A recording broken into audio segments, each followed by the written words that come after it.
Hi guys and welcome back to my YouTube channel. It's Okelo Lungi aka Lucifer and I'm back with another video. Not to my channel, subscribe, like, share, click the notification bell so there's about notifications whenever I post a new video without wasting your time. Another day, another story. Sometimes I'm trying to man okay. Uswelungi ugu pingi gwecha 6 months. Okay, not to gwecha ngatoka for 6 months because ngadayisa ngomngani wami boyfriend yakhe ayifuna ukumbulala, and that was not on purpose, but silalelani story. Uthugeli hayi nganginomngani uthi siwo best of bombers. Uthi umngani avedane wayethanda abafana abanothi, yabona abafana abaganile, abafana nje bayigebengwana batshontsha imoto abezana. So she dated this guy, mina naye sobabili sasazi ukuthi uthandana nomfana wakuphi yabona nani. Uthi hayibo umfana egcine yabonga baphela isigebengu memfuna engamtholi ekwavedane esebenzise mina mhlawumbe ngithume ethi ngihambe ngiyombiza nani. Emfana egcine toxic esaziwa indaweni yonke ukuthi uthandana naye. Membona ehamba nomuntu mhlawumbe osilisa noma ekhuluma nomuntu ufike ishaya lento bani ebukise ngayo phambi ikwazi nje ukuthi ingane kwi toxic relationship. Ngendlela ukuthi nakubo basebemnyanya umfana yabo becasa ukuthi lengane ithandana nomfana oyibukanisa nezwe yabo wehlisa nesithunzi somuzwa wakhona because there's nothing abazoyenza mhlawumbe ukuvimba umfana ukuthi angayishayi ingane yabo. Hayi kuthiwa-ke nje ingane ingezwa mshini izisho ingane ithi ngeke nje ngeke ngikwazi mina ukuhlukana naye ngiyamthanda. Kuthiwa eyishaya almost every day. Uthi umngane wami nje wayeseze waba mubana because njalo wayehlezi mhlawumbe ezomshaya mhlawumbe yabo no blue eye umuntu oshawa njalo uyabonakala nobuso bugcina sebuthambile sebundiki. Uthi hayi bexabaneke kuloko ogcina-ke intombazane bexabane nayo ngampela ibona ukuthi she has had enough. Ekuthandaneni kwabo kuthiwa bathandana mhlawumbe for 3 years kuleyo toxic relationship. Uthi until for the first time uthi ngaqala nami ngumngane wakhe ngabona ukuthi cha serious, washo wathi hayi mngani I think ngiyamiyeka. Uthi lapho wayemshaye lokho okusabusayo uthi washo wathi hayi friend I've had enough.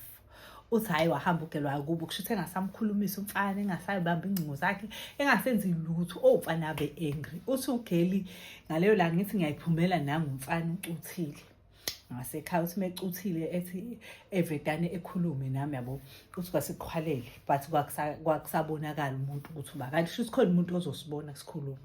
Uthi hayi ekhulume nami engitshela ukuthi ufuna usizo ufuna cela ngimnike inamba yami because ngangimsaba ngangingenayo inamba yakhe wayengena lo boyfriend ngamngani wakho oba friendly ukwazi ukuthi awusibari nani wayengekho nje friendly.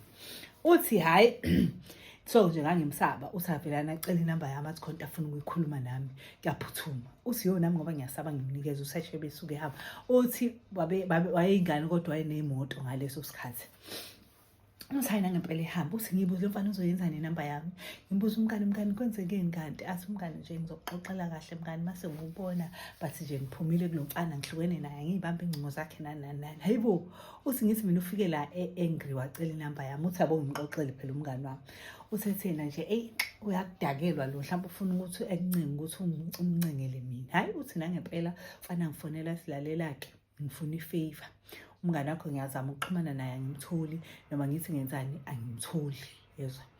Uthi wathi-ke ngifuna ungenzele ifavor uthi usenda nama-message yabo kuyakhuluma nje yabo. Uthi athi yena ngifuna ungenzele ifavor ngifuna ungikhiphele yena kubo because ngiyamdinga ngifuna ukukhuluma naye. Uthi ugele ngithi mina hawe ma ngaze ngamkhipha njalo. Uthi thina niyaphuza ngithi uthi rasiphuza-ke. Uthi thina niyaphuza ngithi phumani ngathi niyohlalela mhlawumbe niyoyiphuzela somewhere and then ngizomfica lapho-ke mina. Uthi ugela yena ngempela sambe. Uthi basihamba ngimconvince umngane ukuthi sami sohlala la kushisa nyama kanjani. Esho umngane wami ethi ngeke angifuni ukuba uvanzi because lo mfana ngiyamazi ukuthi izinto capable of zona yabo njengoba sengimzile isikhathi eside ngayo layo ngibona khona uyongishaya mhlawumbe uyoze ngibeke unyawo la. Anti ugela ngeke angiboni ukuthi u-dead bed where because into yana ingasaphumi phandle ihlala ivalele kubo nakhona futhi umfana wayengasabi ungena kubo angazi wayesavinjwe yini. Uthi ugela yena ngempela-ke ngilentuzeke-ke hayi avuma umngane ngimncenge ngithi usuyabhora yabo nje phela nami ngitsheliwe ukuthi mengaphumanga ngizowukhomba umuzo notshwala. Uthi hayi nangempela avuma umngane uthi ngazi kahle ukuthi umngane wami ngimyisa kuleli phara and lingafeli imenze noma yini yezwa. Uthi hayi nangempela sihambe ukuthi sifihlale eshisa nami angisendele imessage umfana sesikhuluma ama-message athi yena wazile ukumkhipha. Uthi ngithi ehe. Uthi mesethi ehe ngicela umbambezele because ngibambezelekile la ngikhona ningaqali nihambe hlalani nje hlalani. Uthi hayi mfana shebe ngifakela imali engifakela imali yokuthi sizokhokha ngayo la.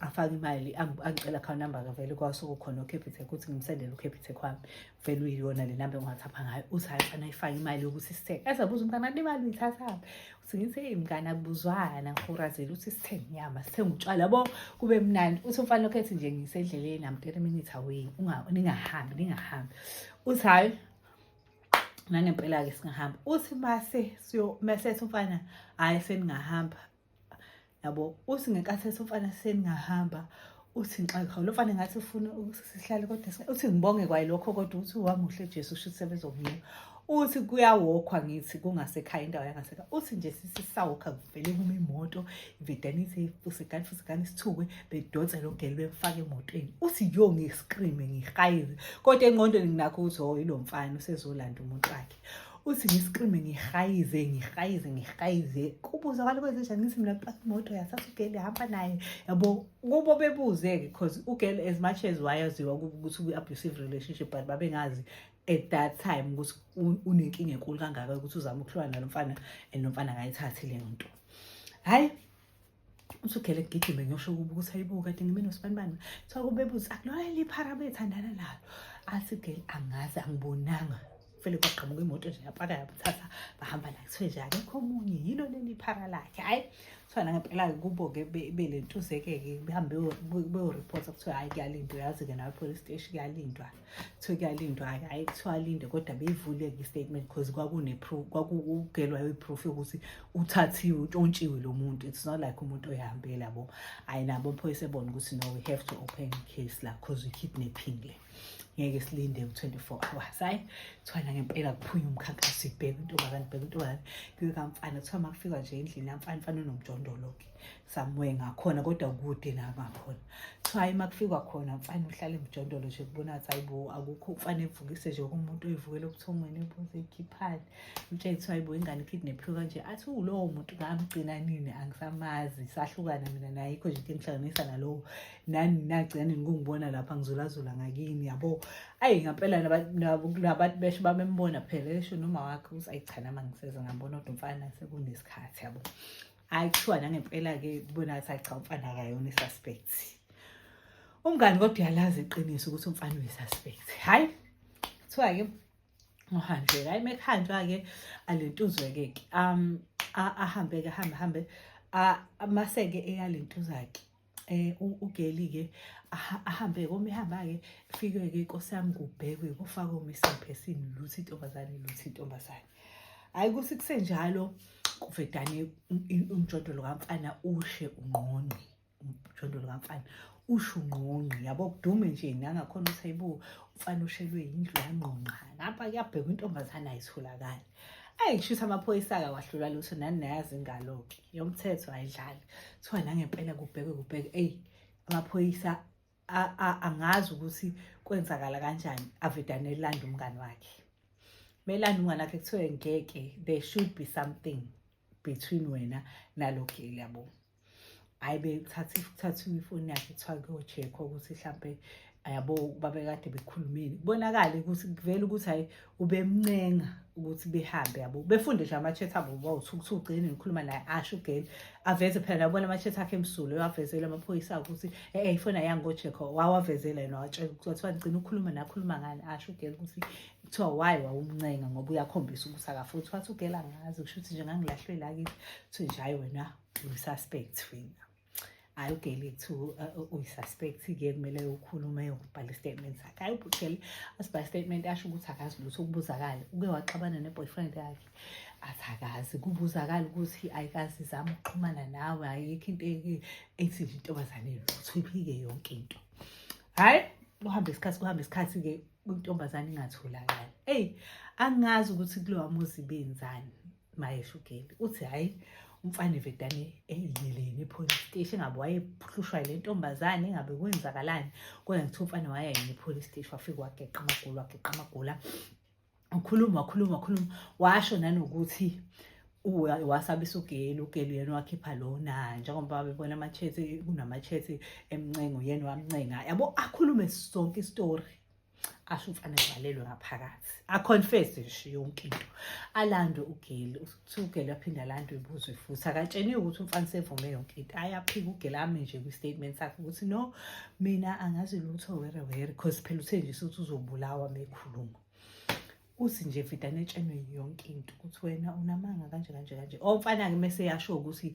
yena intombazane wayithatha wayibulalela khona lapha emjondolo ingakho washisa umjondolo yashaya nqonqa nomjondolo yo usizo lwalo lapho sekukhalwa kuthi hawu kanti umjondolo nje wayewushisa ngoba wayezama ukucima ubufakazithi intobane wayigwaza amanqaba amaningi because ayengafuni ukubuyelana naye waze wayishisa nomjondolo. Hayi kuthiwa-ke uGeli-ke evedane etshelwe-ke kuqala ukuthi umngane wakhe ushone kanjani akhala uGeli akhala bephinde bembuze bungazi lutho mayelana nayo yonke lento asisho uGeli bengingazi lutho akaze uxhumane nomfana athi uGeli angikazi phela uyasabela impilo yakhe. Hayi kuthiwa-ke nabo ubufakazi bokuletha umfana ushilo kunama-convo lana nikhuluma esho ukuthi mbambezele kufakele iy'mali enzani intombazane yavele yoma yalentuza-ke yasho yathi inkosi yami mina bengisaba cause umfana isigebengu esaziwayo and yabo nawe vele nawe kuwena kodwa kuthiwa-ke uthi uGeli kwathiwa hayi kusazophenywa nalokho kuzama ukubonakala ukuthi ngempela besaba yenani but vele eventually kwabonakala ukuthi umkhonqonqo lona uGeli is such an innocent child akaze ebe nacala before kuyabonakala ukuthi yonke lento leyo beyenzisa ukusaba hhayi nangempela-ke ahlala yabo ma-6 months kwaprova ukuthi ngampela bemsabisa nomfana wavuma ukuthi ngamsabisa vele yabo and then waphuma kodwa nje wawuhlala u-6 months estokisini uGeli uthi hayi mengiphuma-ke phela abantu bakubo kaGeli bayaya-ke emacaleni bayayibona iy'manga ngisho umfana esevumile ukuthi ngale nto uzoyena kuze kube namhlanje abangikhulumisi uthi nje bayangizonda ngenhliziyo yabo yonke uthi bayangizonda angazi ukuthi sengizokwenzela ukuthi bangizonda ngalendlela ukuthi sengaze ngadecide ukuthi ngcono ngivele ngithuthe ngasekhaya ngoba indlela abangizonda ngayo bengangibulala shona kungibulala. Uthi kwaphela kanjalo-ke siphela lapho isitori sesanamhlanje ukuthi usenjoyile nawe ngicela ulike lapho subscribe share click on notification bell and also ngicela ngisendele more stories. Thank you so much for watching.